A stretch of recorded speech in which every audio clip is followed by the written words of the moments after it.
I was on the side of the road doing fortune readings when the richest family in town tracked me down. They didn't expect me to be some street hustler, just stood there frozen. Then Zhuang Qingqing let out a little laugh, eyes full of straight-up contempt. But I just glanced at her and said, "No results, no charge. Want a reading?" Mrs. Zhuang couldn't hold back the tears. "Baby, I'm your mom. Come home with me." I looked at the people in front of me and one thing flashed in my mind. Dark energy, not long for this world. I sighed and nodded, packed up my compass and talisman paper. I still needed to head back and grab my stuff. "It's a mess in there. Wait outside." Mrs. Zhuang insisted on coming along, so the rest had no choice but to follow. All four of them followed me into this filthy alley, rats running past every few seconds. I could hear gagging behind me. People actually live here?" "Yep, been here over 10 years. Zhuang Qingqing's face went through every emotion.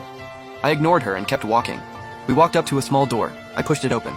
Inside was about as bare as it gets, a table and an old electric fan.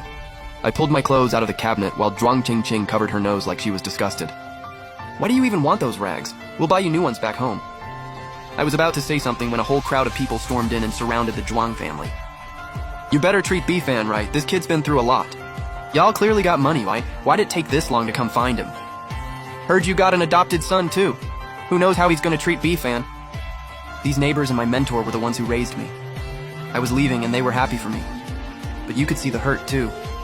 Auntie Wang started stuffing things into my arms. "We all chipped in and got you some clothes. Ditch the old ones. Gotta wear something fresh at your new place." Next thing I knew, I was loaded up with bags. The aunties and uncles hauled everything to the car. I climbed into the back seat, hugging my little yellow bag. "You're not seriously bringing all that unlucky junk home, are you? There's no room for that stuff." Mrs. Zhuang smacked her hard. "Is that any way to talk to your brother?" I looked up at them. "Then I'm not going." Zhuang Qingqing froze. Clearly didn't expect that. She opened her mouth, but nothing came out. Finally, their sister Zhuang Qingya spoke up. "Qingqing, apologize." Zhuang Qingqing muttered a reluctant, "Sorry." Mrs. Zhuang started asking how I'd been living, saying I must have suffered all these years.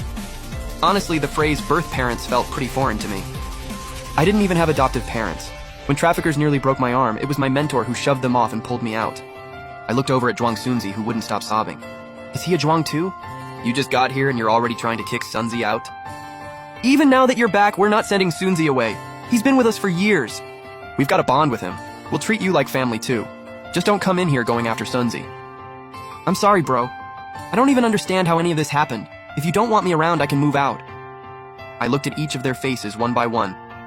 I don't think I said anything, just asked if he was a Zhuang.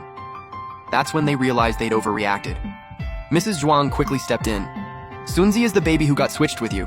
Bifan, you're the big brother now. Sunzi's your little bro." I nodded and left it at that. Zhuang Sunzi's crying was getting on my nerves, so I just closed my eyes and tuned everything out. After a bumpy ride, we pulled up to the Zhuang estate. Nobody helped me with my bags. They'd already walked inside before they realized they'd left me behind. Mrs. Zhuang came running back out. We made eye contact, and I walked right past her. When they saw me walk in alone, the mood shifted. Zhuang Qingya snapped at the staff. "The young master just got home, right? Why didn't anyone help him with his bags?" "It's fine, I got it myself." "Bifan, your room isn't ready yet. You'll have to stay on the first floor for now." "The other three are all on the second floor?" "You just walked in and you're already eyeing the second floor?" Zhuang Sunzi quickly grabbed her. "Bro, Qingqing didn't mean it. If you want it, I'll give you my room upstairs." "No thanks. Don't want to live somewhere you've been. Bad energy." And I walked off without waiting for a response. That evening, the housekeeper called me out for dinner. Everyone was already seated. They'd saved me the spot right next to Zhuang Sunzi. He looked up and said respectfully, "Hey, bro." I looked at them. His mom was the one who switched us. If it weren't for my mentor, I'd be dead. Carrying all of that, I just couldn't bring myself to smile at him. Zhuang Sunzi awkwardly stared into his bowl, eyes quietly going red. Zhuang Qingya looked at me. "Bifan, Sunzi's talking to you." "I heard him. Just don't feel like responding." "Excuse me? Is that the manners your mentor and those people taught you? You can come at me all you want, but you're making me sit at the same table as a thief and then asking about my manners?" When Zhuang Sunzi heard that, tears dropped right into his rice. Zhuang Qingqing saw him cry and lost it. "What is your problem? Sunzi knew you were coming back and got you a ton of gifts. You weren't the one who got swapped. You weren't the one thrown in the trash. Of course you wouldn't know. You have no idea how cold it is in the dead of winter with nothing but a thin shirt. I was out there on the streets and people wanted to break my arm, so I'd beg as a cripple." I rolled up my sleeve. The scars were hard to miss. The spoon that dropped into the bowl earlier? That was because of this arm. Zhuang Qingya's expression changed, but the apology never came. Mrs. Zhuang was shocked. She had no idea things had been that bad. Mr. Zhuang could barely hold it together. Bifan, let Xingye take you to get checked out tomorrow. Don't bother. My mentor already had it looked at. It moves and that's about it. So I'm sorry, sis. When I was little, all I cared about was eating and staying alive. Nobody taught me manners. They just taught me how to survive. I'm done eating. Y'all enjoy. I was wrong to judge you. What if I said it's either him or me in this house? Zhuang Qingqing clearly wanted to push back. Then she remembered my arm and shut her mouth. Mrs. Zhuang went quiet too. Mr. Zhuang's voice went serious. He's been our son for over 10 years. We can't just throw out the adopted kid the moment the real one shows up. What would that say about this family? What if you had to pick one? I let the words hang and walked away. The next morning I woke up starving. Couldn't believe my first day here and I still couldn't get a decent meal. I threw on the outfit Auntie Wang got me, little cat print on the front. When I came out, everyone was already up. Zhuang Qingqing's eyes locked onto my outfit the second I walked out. She was barely holding in a laugh. What are you wearing? It's new, no holes, never been worn. What's the problem? Zhuang Qingqing stopped laughing immediately. The context hit her. She just awkwardly picked up her phone. After breakfast, Mrs. Zhuang handed me 100K and told me to go buy some clothes. Maybe because of what just happened, Zhuang Qingqing actually offered to take me. Zhuang Sunzi paused. Qingqing, weren't you supposed to come with me to pick up my jewelry order today? Zhuang Qingqing let out a little, oh, her eyes bouncing back and forth between us. She walked over to my side anyway. Sorry bro, Bifan just got here and he doesn't know anyone. Go grab a friend to take you. Zhuang Qingqing headed to the garage, leaving just me and Zhuang Sunzi at the door. He had a watch on, catching the light, all shiny. Bro, maybe you should go buy one too. Some people just aren't cut out to live off others, and am I right, bro? I just stared at him.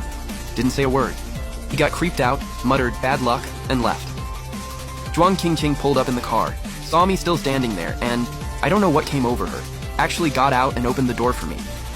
I still got one good hand, you know. I don't care about you, I'm worried about my car. The mall was massive, easily the biggest place I'd ever seen in my life. I stood at the entrance taking it all in, and Zhuang Qingqing gave me this annoyed little shove. Stop gawking, let's go. At some point she stepped away and left me alone in the store. I grabbed a few cheap outfits and checked out, then hit the store next door for some plus-size clothes, men's and women's, to bring back for Auntie Wang and the others. Then I figured, might as well use what was left to get something for everyone in the Zhuang family too. I waited outside the mall until 2 p.m. Zhuang Qingqing still hadn't shown. I went to the convenience store next door and grabbed a $3 bun. Something to fill the stomach. By 5 p.m. a call finally came through. Unknown number, but I picked up anyway. It was Mrs. Zhuang. Bifan Sunzi hurt his leg. We're at the hospital, just take a cab home. I said okay and hung up. I didn't have enough on my phone to cover the full ride home. Had to tell the driver to pull over and walked the rest of the way. Starving and thirsty, I walked through the door to find everyone already home, even Mr. Zhuang, who was almost never around. Zhuang Sunzi saw me walk in and gave me a sheepish smile. Sorry, bro. My fault Qingqing didn't pick you up. I told them not to come. They came anyway. At least it's just a sprained ankle. Could have been way worse. Must have been a long day, bro. Come sit down, have some grapes.